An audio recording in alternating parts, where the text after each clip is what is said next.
funny, isn't it, Cato? What, Mr. Britt? When we built this secret garage to construct our super speedster, we never thought it would become the lair for a modern Robin Hood. Are you sure our photoelectric cells will close the doors after we've driven through? Yes, they did when I tested the car. How fast will she go? Better than 200. All right, Cato. We're going to introduce Mr. Grant and the world to the Green Hornet.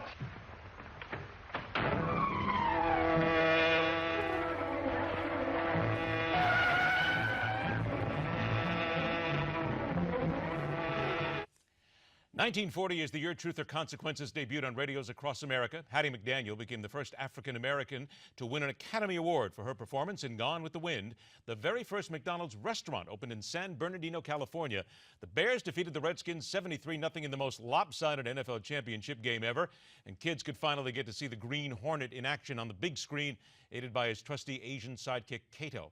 Life was good in America. And when President Theodore Roosevelt gave a speech in December of 1940, talking to America about the war so far away in Europe, people listened. After all, this was the president.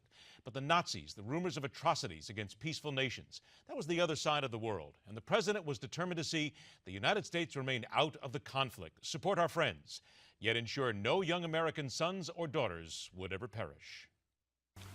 There are those who say that the Axis powers would never have any desire to attack the Western Hemisphere.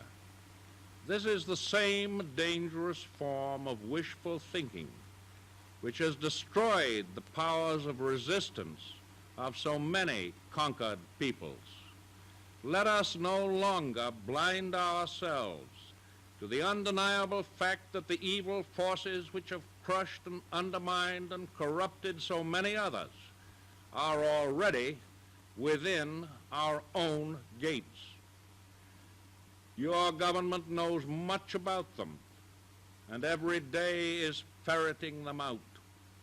Their secret emissaries are active in our own and neighboring countries. They seek to stir up suspicion and dissension, to cause internal strife. They try to turn capital against labor and vice versa. They try to reawaken long slumbering racial and religious enmities, which should have no place in this country. A little less than a year later, Sunday morning, December 7th, 1941, another perfect day in paradise. Young military men and women were living the dream at that moment, serving their country and doing it in the most beautiful place in the world. The drumbeat of war was louder than when the president spoke a year earlier. Yet there was no reason to believe Germany or any of its allies would be foolish enough to attack America. No one had that level of audacity.